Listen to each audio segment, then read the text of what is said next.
festejar, vem brindar um ano novo, um Feliz Natal. Vem com a gente, vem festejar, vem brindar um ano novo, um Feliz e um Super Natal. Radiogeral.com.br. A Rádio Geral informa. O programa que será exibido a seguir é uma produção independente. Portanto, o conteúdo é de inteira responsabilidade de seus idealizadores. Começa a partir de agora o programa Boletim Médico. O programa com informação médica para você.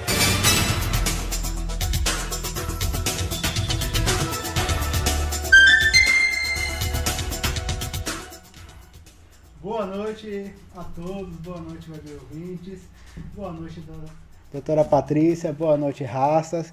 Sejam bem-vindos ao nosso próximo episódio aqui, dando continuidade à nossa série de eventos aí sobre AVC. A gente vem desde o finalzinho de outubro falando sobre AVC e a importância do tratamento precoce, da identificação dos sintomas, a importância de levar cedo para o hospital. Não esqueça, para o hospital, não é para a UPA não, gente.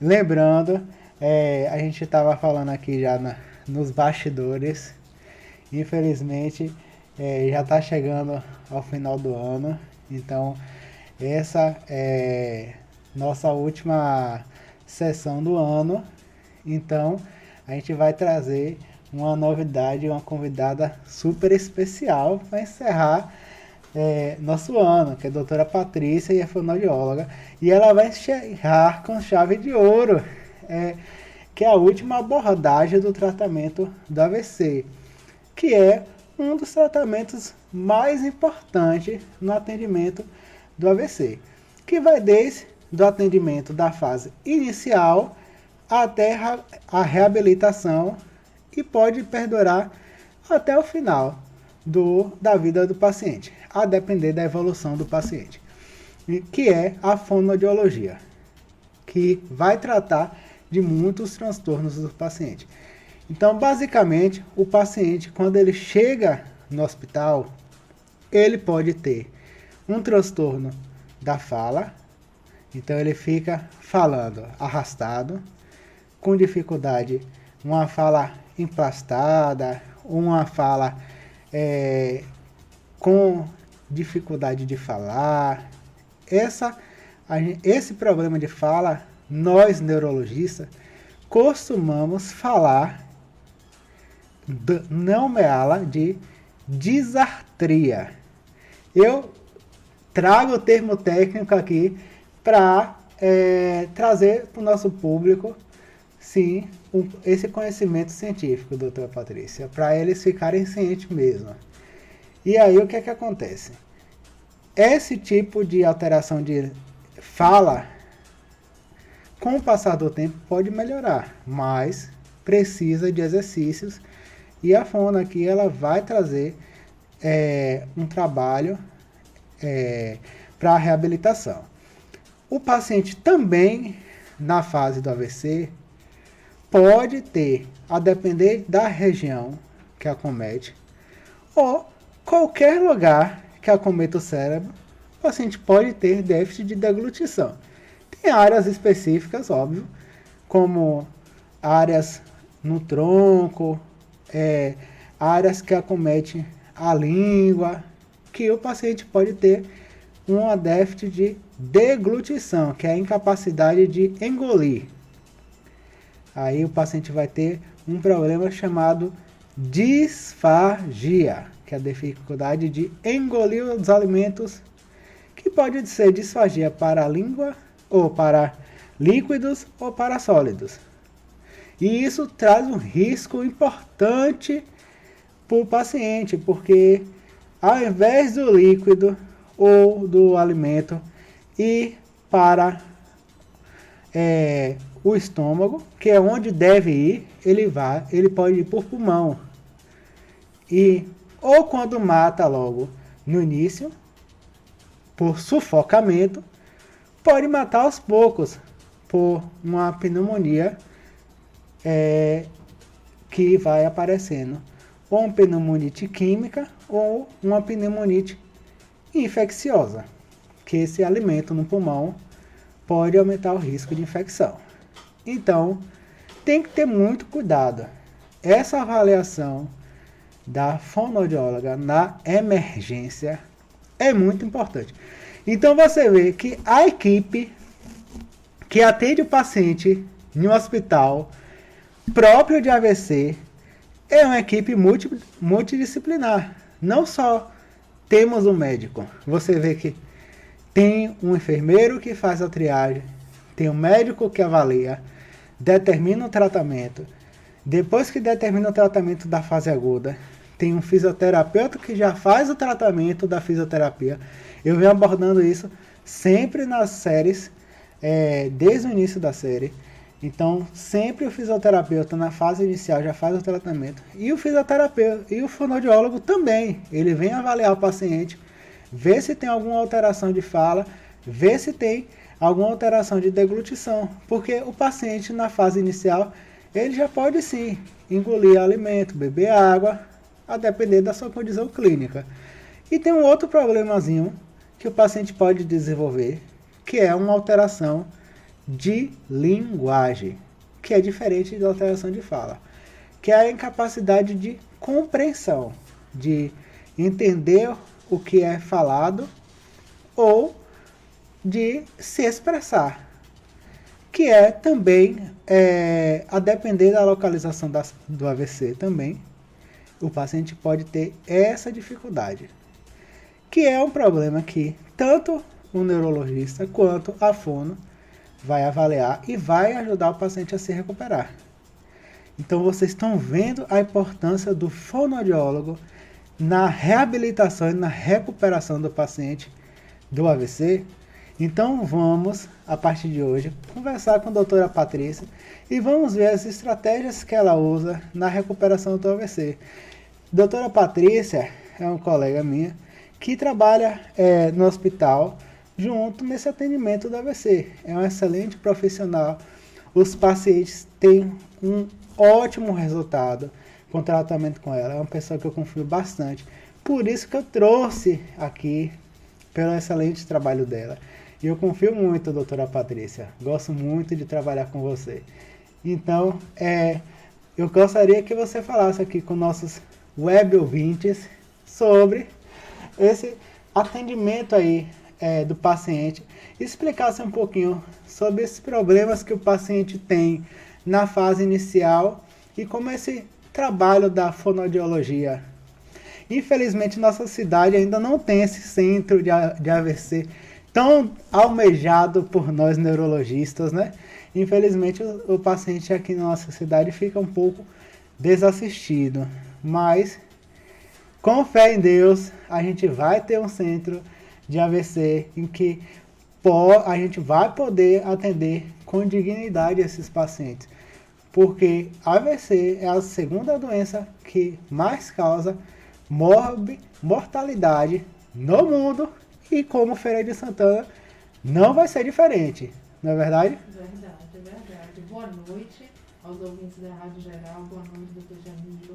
Essa sua fala é uma fala muito bonita. A Feira de Santana precisa de uma unidade para atendimento especializado em neurologia AVC.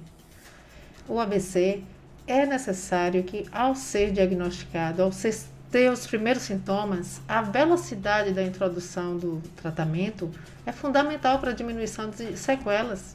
Então, essa fala me deixa muito feliz em ver que tem outras pessoas da área de saúde que pensam da mesma forma. Precisamos estar juntos em busca de defender um espaço para os pacientes neurológicos que sofram um AVC. Isso aí vai fazer toda a diferença entre as sequelas mais permanentes ou as sequelas que sejam de fácil recuperação. A fonoaudiologia é uma área que se divide em várias situações do paciente com AVC, principalmente no pós-operatório imediato. O que é que a gente pensa? Quando a gente vê um paciente com AVC, a primeira coisa que temos que pensar é: vamos ter empatia, vamos olhar esse paciente de uma forma em que você possa se colocar no lugar. É uma pessoa que há menos de poucas horas ele tinha sua vida plena, faculdades mentais perfeitas, controle de seu corpo, e de uma hora para outra ele perde muito disso. Então é muito frustrante se ver nessa condição, principalmente quando a gente não consegue fazer coisas tão básicas como deglutir, engolir, falar o que está sentindo, um sintoma. Então é muito frustrante para esse paciente. Perder o controle do seu corpo, o controle da sua fala, uma dificuldade do raciocínio em se formar. Então, eu acredito que na minha prática clínica, a primeira visão que eu tenho, a primeira ação é acolhimento. Precisamos ter acolhimento desse paciente, principalmente nas UTIs, que são unidades frias, são unidades que não têm janelas, né? São unidades que você está longe de sua família, você precisa ter esse acolhimento. Esse é o primeiro ponto. A segunda coisa que eu penso de imediato é a disfagia, a dificuldade de deglutir. Por quê? Porque nesse momento, uma deglutição com uma broncoaspiração pode levar esse paciente a óbito. Então, é o primeiro risco que nós temos que tirar do aspecto fonoaudiológico. O primeiro risco é a alimentação. Vai ser possível se alimentar naquele momento por via oral ou não? Podemos restringir algumas consistências de alimento. Tem um alimento pastoso que ele engole melhor do que o líquido. O alimento líquido, ele é muito fluido. Então, ele consegue muitas vezes ser mais rápido do que aquele paciente que está com déficit de deglutição naquele momento. Você precisa de um ajuste motor maior para engolir o líquido. Há uma chance maior desse líquido escapar antes que ele esteja pronto, dentro da sua deficiência, para engolir. Então, é necessário esses cuidados. A broncoaspiração é um evento que pode matar. Por isso que não pode ofertar água para o paciente com AVC. Exatamente. Essa fala de doutora Patrícia é essencial. Não ofertar água de imediato ao paciente com AVC. Porque tem risco? Não oferta é o alimento. paciente que corre o risco de se engasgar com água e morrer. Antes mesmo de chegar no hospital. Exatamente. Uma coisa que a gente pode concluir também dessa fala da doutora Patrícia. Já que o paciente não pode, tem risco de broncoaspiração e não pode deglutir, então a gente passa a sonda e se livra do problema. Não é bem assim. Sabe por quê? Perfeito, doutor. A maior parte do nosso prazer e da nossa sensibilidade está através da alimentação. Talvez a gente não perceba isso porque no nosso dia a dia tá tão corrido e a gente faz as coisas tão no automático que a gente não dá importância. Mas a pessoa que está numa UTI, num canto, no frio, no sofrimento, os mínimos detalhes para ela são importantes. Então, comer para ela é importante. Às vezes, doutor, comer para ela é o único momento de prazer daquele dia. Então, por isso que a gente tenta fazer um trabalho em que mantenha o máximo essa alimentação por via oral. Claro que respeitando a condição clínica do paciente. Porque também não adianta ele vir a comer e não conseguir respirar. A gente tem que ir pelas funções de maior necessidade. Entre comer e respirar, claro, vamos optar por respirar. Mas se nós pudermos manter a alimentação por via oral, perfeito. Porque precisamos manter algo de prazer naquele momento. A outra situação que eu vejo que é muito crítica, além da disfagia, é a comunicação. Então, é muito frustrante para o paciente não poder dizer, não poder ver quem é a da família que ele quer falar primeiro. Ele não vai dizer o que é que ele está sentindo, porque uma coisa é você apresentar sinais. Sinais podem ser medidos. Por exemplo, você está com febre, vamos colocar um termômetro, vamos medir. Você está com uma diminuição da saturação, posso medir. Você está com aumento da frequência cardíaca, posso medir. Mas uma dor Pense, ouvintes, uma dor eu não posso medir. Coceira, eu estou com uma coceira que eu não tenho como me mobilizar para fazer a sensação, diminuir a sensação. Então, essas coisas que são sensações, eles não têm como explicar, falar.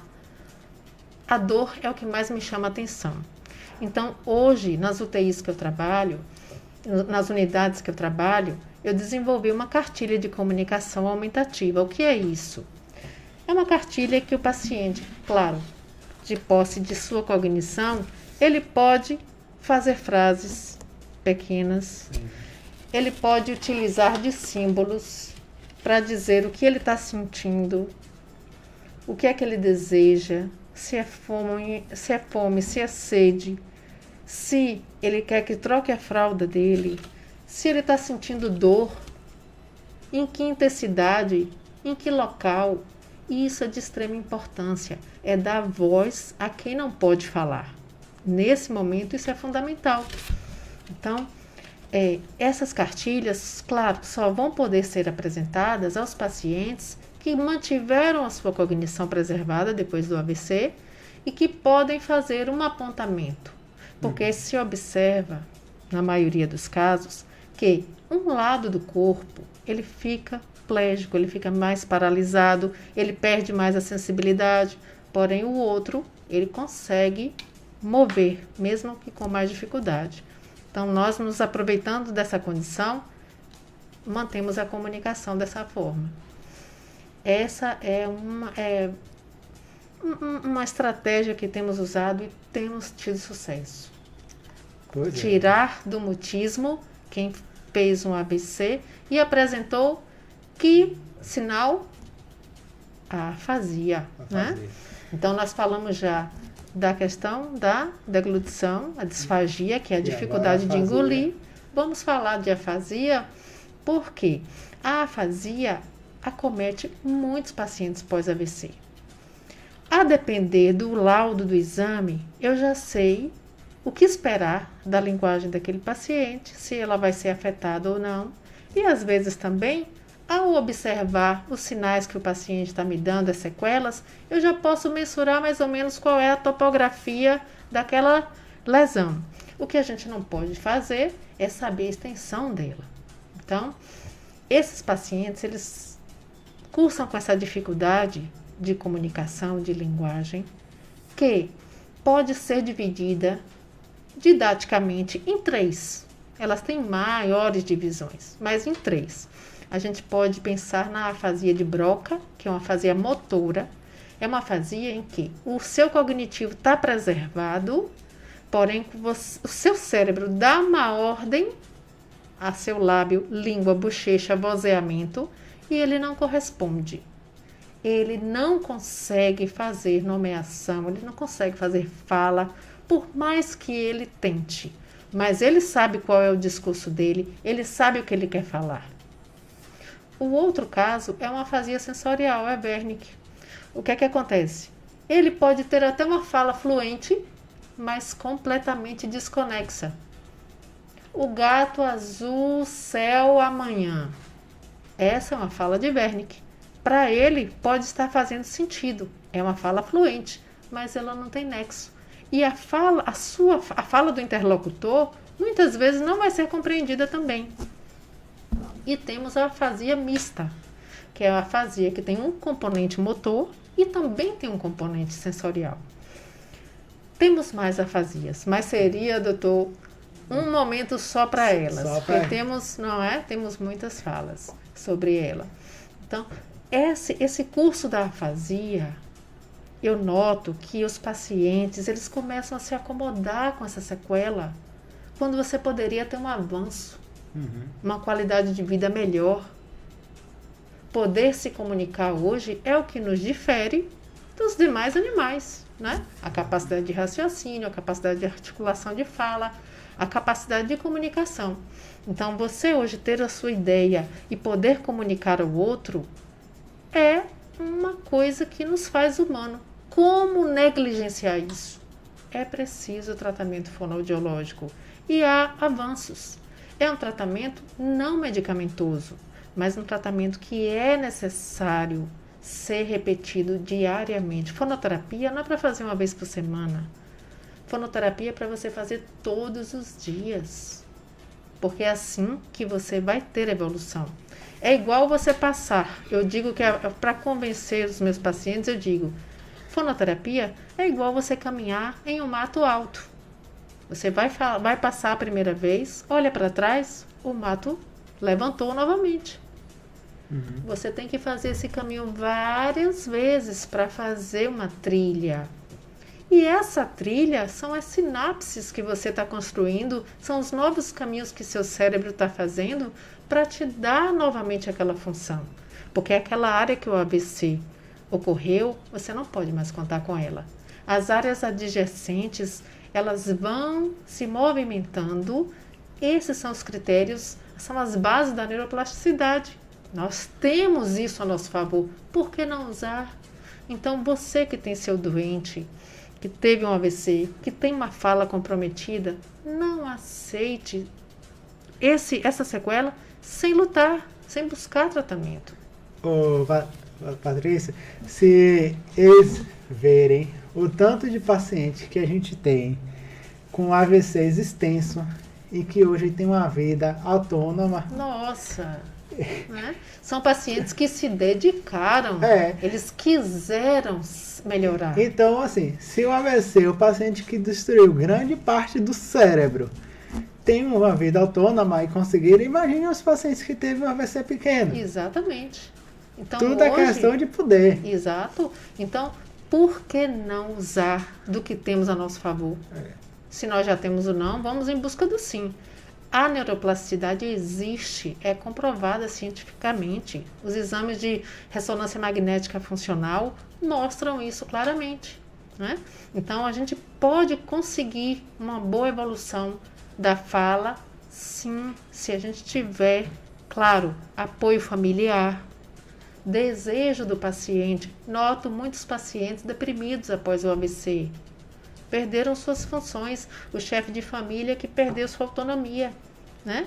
A mãe que perdeu o cuidado dos filhos. Então, nós temos que ter um olhar, não só boca, língua, lábio, né? Nós temos que olhar o paciente como um todo. Se o paciente está deprimido, ele vai querer se reabilitar? Não, de forma nenhuma. Exatamente. Então, o papel do médico nessa função é identificar esses transtornos acessórios que atrapalham o andamento das terapias. Então, sempre tem que ter um neurologista para estar coordenando esse tratamento complementar, mas o paciente tem que fazer a fisioterapia, a fono, está fazendo a terapia ocupacional. Então, você vê que o paciente que teve um AVC, ele tem que sair do hospital e tem que ser matriculado na escola. Reabilitação. Reabilitação. A reabilitação dele é a escola. E as matérias dele, ele tem que cumprir a tabela. Ele tem que ser um aluno exemplar. E os cursos dele é fisioterapia, a fonoaudiologia, exatamente, a terapia ocupacional. Para que isso? Entendeu? Para ter uma qualidade melhor de vida. E a depender das necessidades dele, vai ter que fazer psicoterapia, neuropsicoterapia, a depender da necessidade de cada paciente, e o neurologista vai avaliar caso a caso. Basicamente, então assim, todo paciente que tem um AVC precisa disso? Não, nem todo. Nem todos, dependem. Os que apresentam as sequelas neurológicas relacionadas a essas dinâmicas de deglutição, fala, sucção, né? Paralisia facial. A gente vê muito a paralisia facial. E a paralisia facial, ela tem um impacto muito grande sobre o reconhecimento do eu. A sua face não está correspondendo ao que você tinha. Então, você não consegue se ver de uma forma positiva. Paralisia facial no AVC é uma das coisas que eu mais tenho prazer em tratar, porque eu vejo um bom resultado. Então hoje a gente tem uma série de terapias com bandagem elástica, com eletroestimulação daquela musculatura, né? Com estímulo à reinervação. Então nós temos sucesso se conseguirmos a família abraçar o tratamento, realizar aquelas ações dia a dia. Precisamos de força. O paciente precisa fazer força, contração desse músculo. Ah, mas não moveu nem o músculo eu tentando fazer. Nossa, mas é aí que você começa. É esse envio de informação de contração, é ali que começou sua terapia. Mesmo que você não veja nenhum tipo de contração. Você começou a trilhar pelo mato alto. Vai chegar a trilha. Mas precisa fazer, precisa iniciar. A paralisia facial no AVC geralmente acomete o terço inferior da face, médio e inferior, né? Então você tem um desvio da comissura labial. O que é isso? A boca fica torta. Exatamente. Então chega no consultório muitas vezes, olha doutora, eu já comecei inclusive a fazer o tratamento dele, eu estou já estimulando a face. E aí o que acontece? As pessoas geralmente acham que a face que foi afetada é aquela em que o canto da boca correu para um lado todo.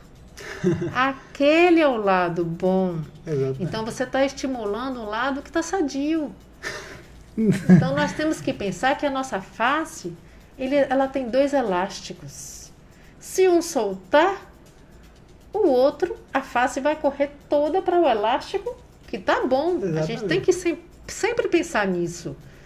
Então, essa face que não foi mobilizada, essa é a face que foi afetada. É nessa que a gente precisa trabalhar. Não na face sadia, mas visualmente parece ser o lado o lado que mais está contraído. Mas assim, não é culpa do paciente. Claro, a gente está aqui para informar, né? A gente está aqui para tratar o paciente e o paciente ser encaminhado por fonoaudiólogo e ter a doutora Patrícia para atender o paciente e fazer o trabalho bem. Estarei às ordens. Pois é. A gente poder ajudar. Exatamente.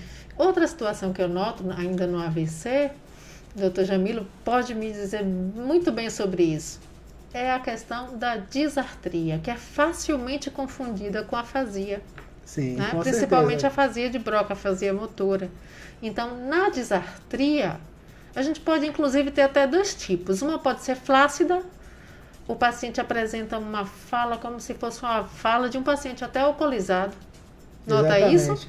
Aquela fala flácida, aquele músculo, aquele velo faríngeo, que a gente chama muito de campainha, ele fica desenervado, a metade dele. Então a voz fica mais nasalizada.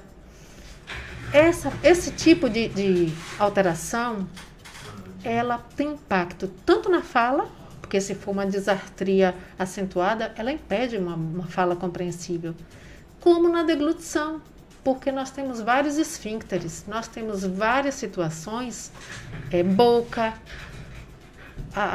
o próprio esfíncter velofaríngeo, né, a prega vocal. Então, tudo isso é uma rotina de abre e fecha.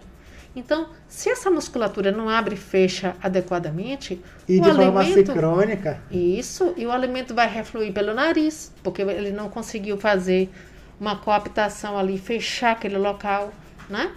Então, a disartria tem um impacto na fala, tem um impacto na deglutição, e ela é sempre confundida com a afasia.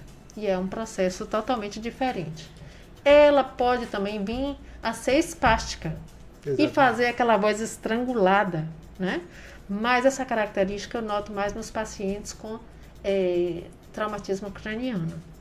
No AVC, vejo mais a disfagia, a disartria flácida. Na verdade, a disartria ela não localiza muito bem várias doenças. Podem trazer. Pode dar disartria. Parkinsonismo mesmo é muito característico. E aí a voz do Parkinson é aquela microfonia, aquela voz baixinha. Diminuição de loudness, exatamente. E aí a cada vez que você vai vendo um paciente do Parkinson, ele vai falando com a voz bem baixinha. É exatamente assim. Quando você vê esse Parkinson com a voz bem baixinha, tenha certeza que ele já é um disfágico. Ele pode não ter apresentado sintomas, a queixa, mas ele já é disfágico. Justamente, essa é uma preocupação. Então, qualquer doença neurológica, qualquer uma, pode dar disartria e disfagia. Isso. Até um delírio. Sim. Que é uma A gente vê tanto nos hospitais. Exatamente, que é uma infecção, até infecção de urina, que a gente vê no hospital, pode dar alteração de fala no idoso, entendeu? Pode dar aquela voz emplastada, diferente, entendeu? Porque a gente tem que lembrar que a fala é uma coisa coordenada pelo cérebro, não é? Então, se é o momento que você tem uma atividade neurológica, todas essas questões podem surgir também. Exatamente. E aí, infelizmente, a disartria é um problema neurológico que não ajuda muito o neurologista. Verdade. Agora, a afasia é um problema neurológico certeiro. A gente já dá quase o diagnóstico do AVC. Com certeza absoluta. E aí, quando esse paciente ele sai do hospital e que fez esse tratamento, que a doutora Patrícia desenvolveu um trabalho excelente, esse trabalho de comunicação aumentativa, que já adianta muito o trabalho da fonoaudiologia dentro do hospital. Uma, que você já estimula o paciente a comunicação dentro do hospital, então já desenvolve essas sinapses precocemente, Isso, né, não, exatamente, Patrícia? estimulação. Então você já tem um trabalho de estimulação precoce, já encurta os caminhos, porque o paciente já faz uma comunicação que antigamente esse paciente, a gente tinha uma dificuldade muito grande de se comunicar com os pacientes. Vocês não imaginam as estratégias que a gente faz no UTI para conversar com esse paciente. E já tem já é um trabalho de reabilitação. Então, quando esse paciente sai do hospital, ele sai para esse acompanhamento de reabilitação. Então, a doutora Patrícia já deixou a deixa. É um trabalho que ele deve ser diário, não é quantas sessões por mês, por semana.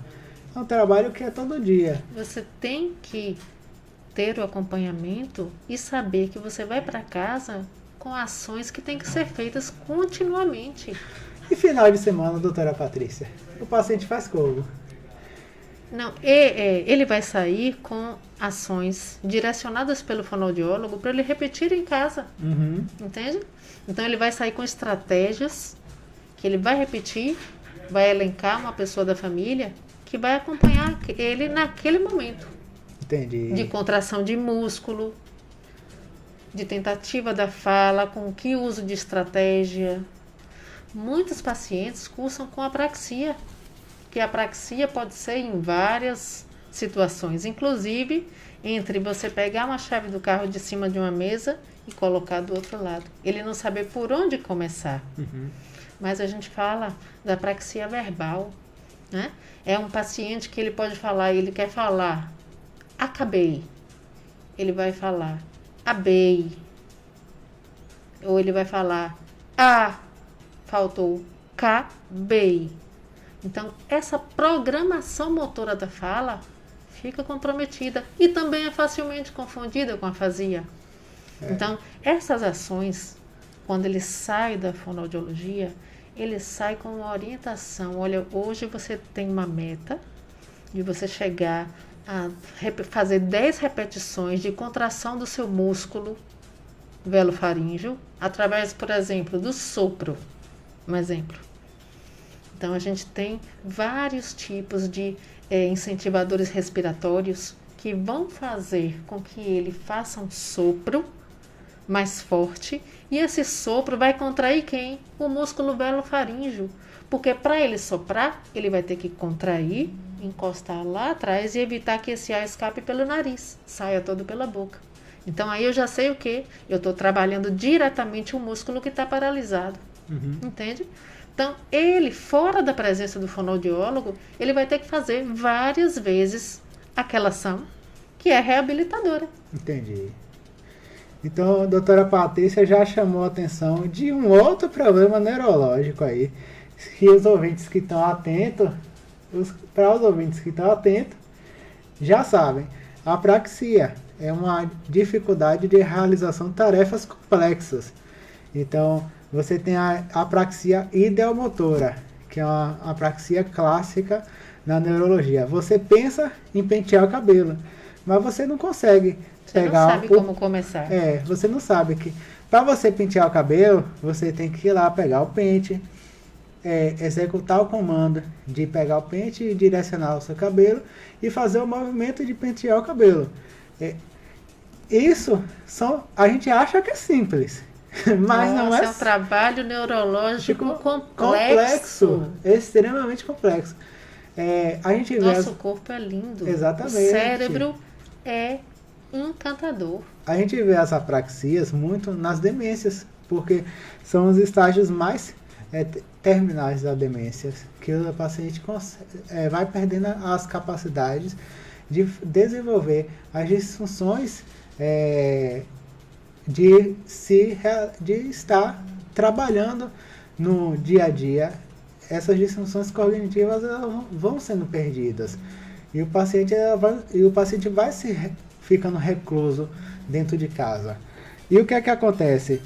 No caso da apraxia, ela pode impactar também na linguagem, como a doutora Patrícia mostrou. Inclusive também na deglutição. Por quê? Para fazer uma deglutição é uma sequência. Você precisa de uma sequência de eventos. Você precisa colocar o alimento na boca, fechar a boca, dar pressão negativa dentro dessa cavidade oral, né? Para depois ejetar esse alimento. Se ele já começa ejetando o alimento sem ter um fechamento de prega vocal, da epiglote, então é um paciente de risco. Então, quando você avalia o paciente, você se pergunta, esse paciente não está comendo, por quê? Porque ele está com o músculo fraco, ou ele não está sabendo comer? Exatamente, doutor, exatamente. Então, perfeito. Ele não sabe os passos, a sequência do que fazer. Exatamente. A gente vê isso também muito nas demências. Exatamente. Né? Um pouco Alzheimer, é um clássico. Põe o alimento na boca e eu não sei o que fazer a partir de agora. Como eu faço para engolir? Ele esqueceu essa sequência. Exatamente. Né? Ou ele tem alguma obstrução dentro da boca, porque tem as causas obstrutivas. Na avaliação de disfagias não neurológicas, das causas não neurológicas. As mecânicas. As mecânicas. Então, a fonoaudiologia tem um trabalho grande, danado. Quem acha que o trabalho do fonoaudiólogo é fácil... As pessoas acham que é só fala ou só deglutição. Não, mas tem muito de cognição. Tem um trabalho complexo. É louvável o trabalho de vocês. Eu agradeço o seu reconhecimento, doutor. Com certeza. Eu agradeço. E aí, quando a gente encaminha o paciente para o fonoaudiólogo, que a gente identifica alteração de linguagem, eles não entendem por quê, né, doutor? Não entende. Aí, sabe o que é que eu explico para os pacientes? Eu falo assim, ó. Quando você é criança, você coloca seu filho na escola. Ele não sabe nada. Aí ele vai para a escola porque ele vai aprender as coisas. Então a escola vai dar o instrumento para ele para desenvolver o cérebro dele.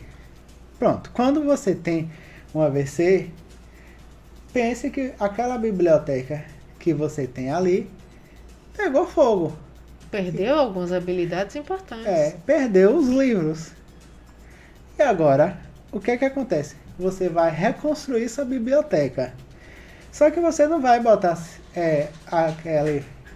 aquele aluno na escola de novo. Aquela nova escola é o fonoaudiólogo, que vai ser o papel da escola.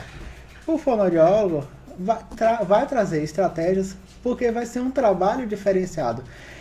Porque a estrutura, entenda, A biblioteca ela não queimou toda, não foi toda destruída, foi parte destruída. Então o fonoaudiólogo vai aproveitar.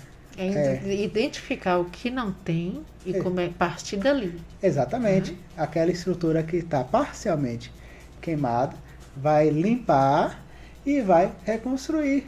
Então, o papel do fonoaudiólogo, o papel de restauração acaba sendo mais difícil do papel da construção Sim. do nada. Porque a restauração, às vezes, é trabalhosa. Sim, nossa. Entendeu? Porque tem que ser um trabalho de excelência. Isso. E um trabalho que seja diário. Primeiro é necessário fazer um mapa do que é que está faltando, o que é que aconteceu. Qual é o diagnóstico fonoaudiológico para você poder fazer a estimulação correta, no que falta e não o que já tem, né? Como aconteceu essa questão aí mesmo da face, estimulando a face que está sadia. Então, hoje nós temos uma infinidade dessa parte cognitiva. Por exemplo, o paciente que tem uma afasia de Wernicke, ele pode não saber o que é mais alto, o que é mais baixo, o que está à frente, o que está atrás. Você já imaginou a perda dessa habilidade na nossa vida prática? Não é? Orientação espacial.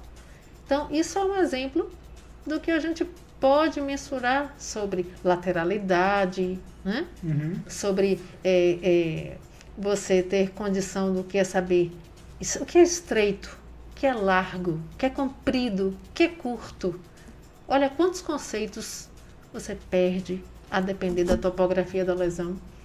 Então, por que se acomodar com essa sequela, com essa incapacidade, se temos meio de estimular?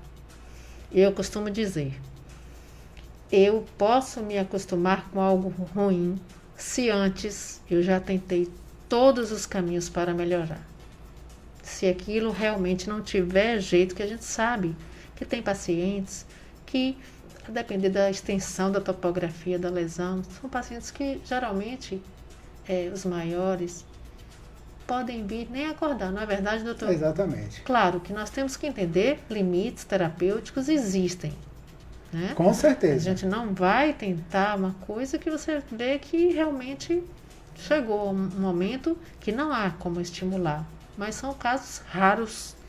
Geralmente, o médico, o neurologista, ele já conversa com a família. O prognóstico daquele paciente. O prognóstico do paciente. Então, nada é irrecuperável. E tudo depende de Deus. Não é verdade? Verdade. Então, quantos casos de milagres eu já assisti? Exatamente. Então é o seguinte, pacientes com traqueostomia, com gastrostomia, sem conseguir fala, hoje tem uma vida. Tudo é arte da probabilidade.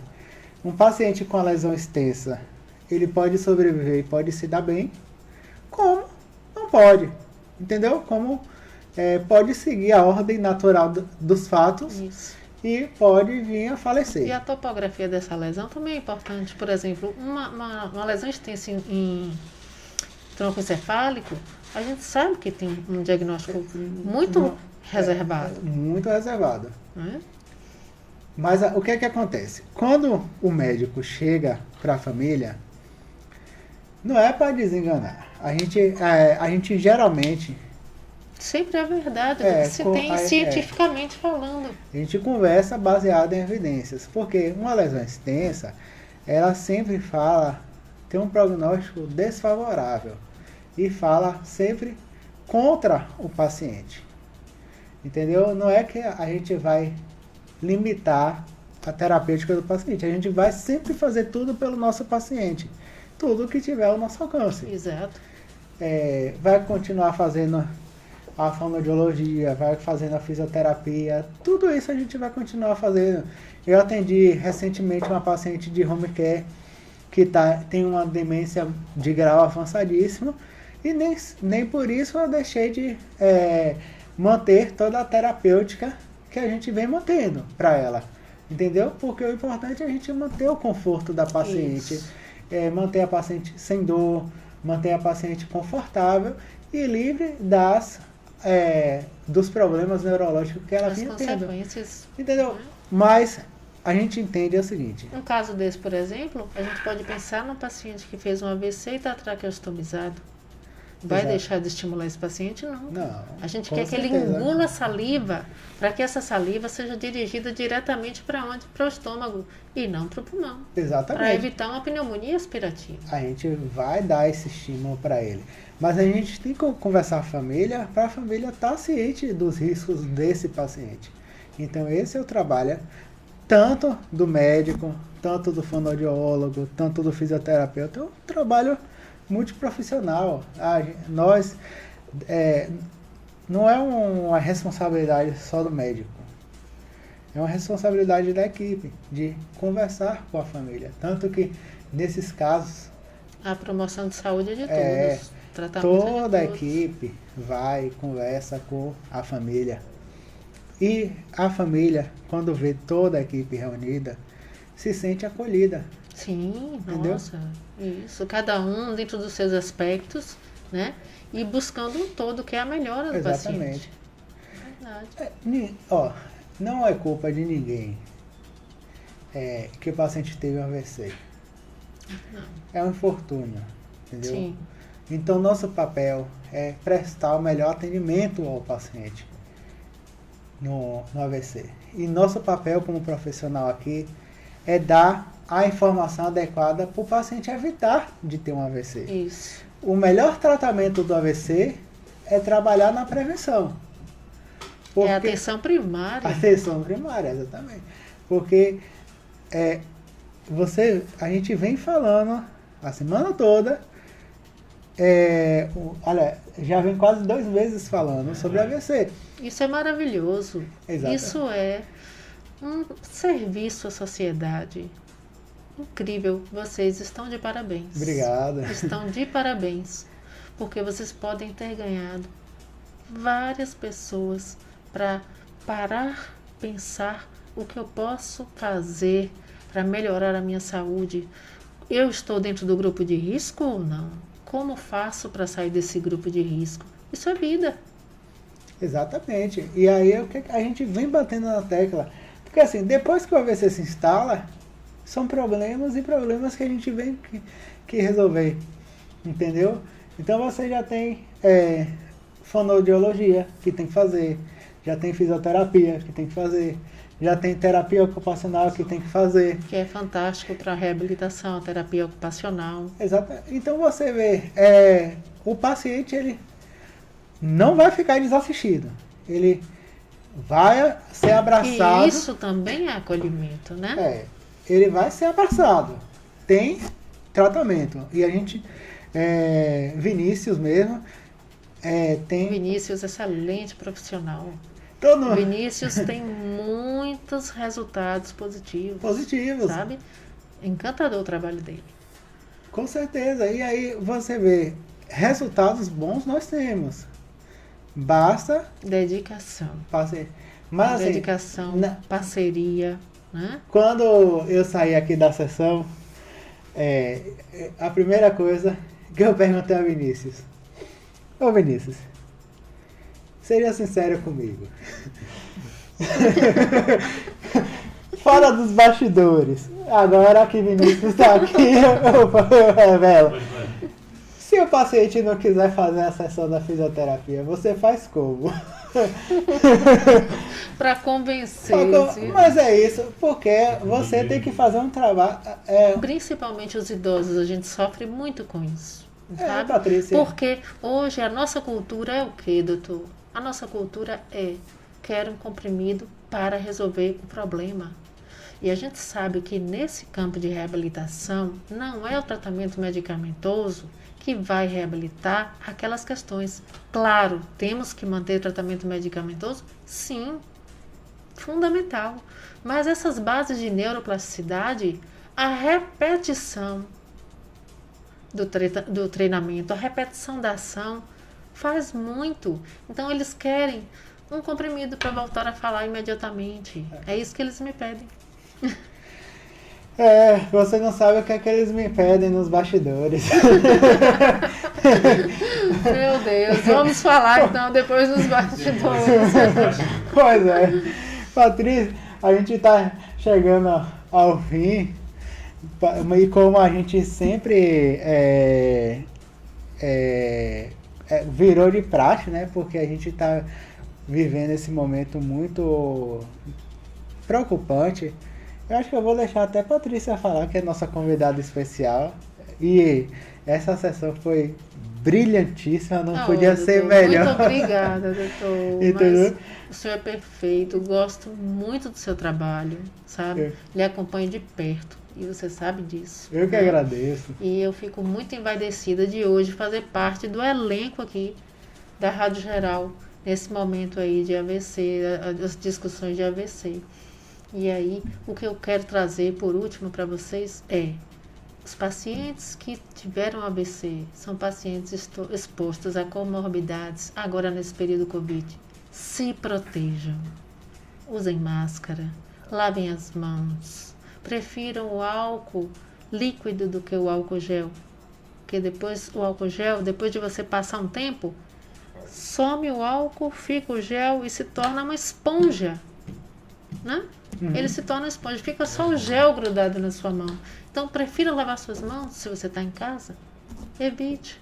O ideal é você ter uma condição de higiene, né? Que você evite levar a mão à boca, evite de tocar o seu rosto. Isso é fundamental. Tá vendo? Cada dia um aprendizado, tá? É isso que eu ia reforçar. Pessoal, a gente está vivendo um momento importante, está chegando o momento de confraternizações. Eu sei que hoje a gente vai ter que encarar a família como o núcleo principal de sua família, que você está vendo todos os dias.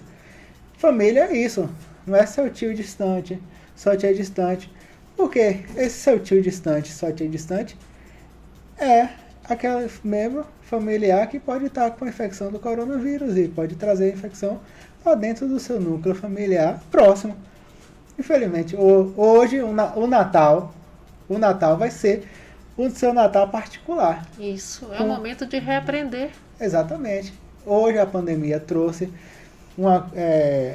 momentos difíceis, mas ela trouxe um novo aprendizado, né? Então, de tudo tiramos lições. Com certeza, né? A gente aprende com tudo. Isso é ser resiliente, né? Com certeza. Isso é ter inteligência emocional. E a gente está sobrevivendo, a gente está passando um ano, mas nós estamos sobrevivendo e estamos vencendo essa batalha. E, graças a Deus, a vacina já está sendo aplicada em alguns países e que eu espero em Deus que tenhamos um resultado bom, né? E com baixos efeitos colaterais. Que é isso que nós desejamos, né? Tá ser efetivo com baixos efeitos colaterais. A gente não sabe. Quando aplicar para muitas pessoas, pode vir efeitos colaterais ou não. Mas aí a gente só vai saber quando houver esse aumento de aplicação. Exatamente. E aí a gente tem que ter fé em Deus. Sim, sempre. Se você, por um acaso, vier a contrair o vírus, não se desespere. Não se desespere. Se tiver dúvida sobre qualquer informação, procure o médico. Mas assim, para fazer uma avaliação, para ver. Porque assim, o vírus mexe muito com o nosso emocional. A gente está a cada dia. Temos sintomas que nem são reais, só por saber que nós estamos aqui naquele momento ali contaminados. Exatamente. E aí a gente fica impressionado por um turbilhão de informações que a gente recebe diariamente, ou do jornal, ou do YouTube, ou do Instagram, ou do WhatsApp. E o número de mortos está aumentando, o número de complicações graves, e isso afeta nosso subconsciente, que a gente não tem controle sobre isso. Exatamente. Então, todos nós estamos sujeitos a isso. Então, mas sem perder de vista a vigilância de sua respiração, de sua condição ventilatória, se você está respirando bem, se você está tendo dor no peito, respiração com aquela diminuição de ventilação, sem fazer aquele excursionamento, tudo isso a gente tem que realmente ficar em alerta. Exatamente. Sem, contudo, se desesperar. Com certeza. Aí, o fato é, procurar ou não o médico, assim, na dúvida, não protele muito. Procure assistência médica para ver sua saturação, para o médico dar uma avaliada para ver, um olhar médico para ver o padrão respiratório, para conversar para o médico lhe tranquilizar. Às vezes, uma só conversa com o médico é importante para lhe trazer um conforto, entendeu? E às vezes, um simples exames de sangue que o médico solicita na emergência para ver alguns marcadores inflamatórios, para ver como é que está a doença e seu estágio, é importante, entendeu? Caso haja necessidade, caso o médico avalie você, vê a quantidade de dias de sintoma, vê o seu padrão respiratório, você é o perfil de paciente que eu vou solicitar alguns exames para ver como é que está sua doença. Então eu vou solicitar a sua doença, eu vou solicitar alguns exames, entendeu? Todo paciente precisa solicitar algum exame? Não, ele vai olhar, avaliar, porque 80% dos pacientes vão ter doença e não vão ter nada. Um olhar médico... A clínica é soberana. Exatamente. Um olhar médico cuidadoso vai dizer isso, entendeu? Então tem que ter cautela. Usar ou não remédio de forma desesperada não vai adiantar nada, entendeu? Até hoje não tem nada provado que existem medicamentos específicos. São poucas doenças virais que têm tratamentos específicos. Tocou num ponto fundamental. Para a Covid ainda, infelizmente, não tem nada comprovado. Existem estudos, mas sem finalização.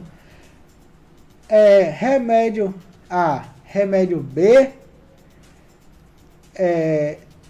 pode não fazer mal, mas pode não fazer efeito. Então não se cita seguro só usando a medicação.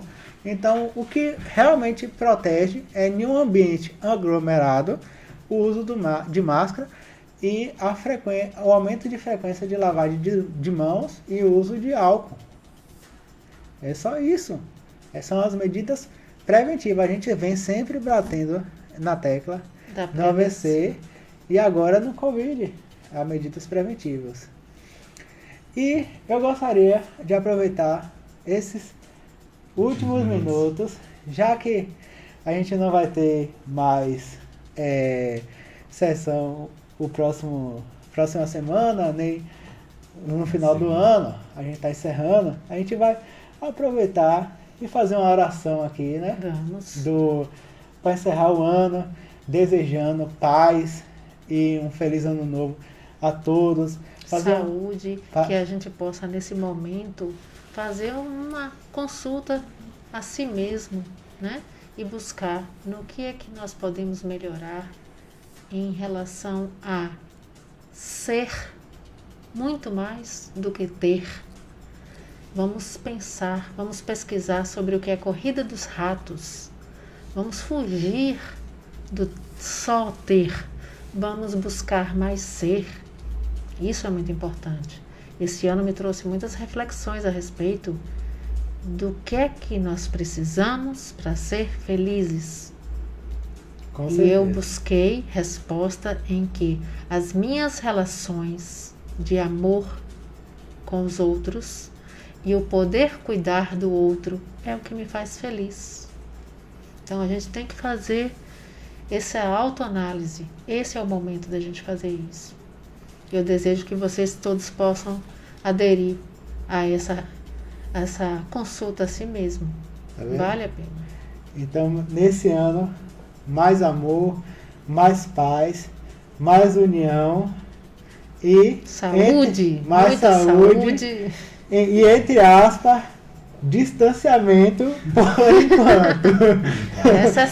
Necessário até resolvermos essa situação e depois podermos nos abraçarmos. Porque assim, eu tenho um carinho especial por meus pacientes. Eu costumava abraçar meus pacientes, pegar nas mãos de todos os pacientes e abrir o consultório, recepcioná-los. Mas nesse período de pandemia, tudo está de pernas pro ar. Mas vamos vencer e vamos voltar à nossa rotina, o que era antes. Tá Amém, certo? que assim seja. Amém. Eu desejo a vocês um 2021 de muita luz, paz e saúde. Amém. Viu? Então vamos aproveitar esses últimos minutos e orar o nosso Padre Nosso, que é a oração, para abençoar todas as famílias que estão passando por dificuldades e necessidades, que não são poucas, né? E trazer paz e confortar os corações. Porque assim, a gente precisa desse conforto. E Nós não somos só matéria, né? Somos espíritos também. E que o ano que vem seja um ano de paz e sucesso e alegria. E graças a Deus que esse ano a gente está acabando com a notícia boa. Não é não? Amém. Então vamos. Padre nosso Pai nosso que estás no céu, santificado seja o vosso nome. Venha a nós o vosso reino. Seja feita a vossa vontade, assim na terra como no céu. O pão nosso de cada dia nos dai hoje. Perdoai as nossas ofensas, assim como nós perdoamos a quem nos tem ofendido. Não nos deixeis cair em tentação, mas livrai-nos do mal, Senhor. Amém. Então que o próximo ano seja um ano de paz, amor e bênção. E saúde. Amém. Amém. E como de praxe, fiquem com Deus e até Deus os abençoe. o ano que vem. Programa Boletim Médico. Apresentação Dr. Jamilo Brito. Tudo de bom. Tudo de bom pra você.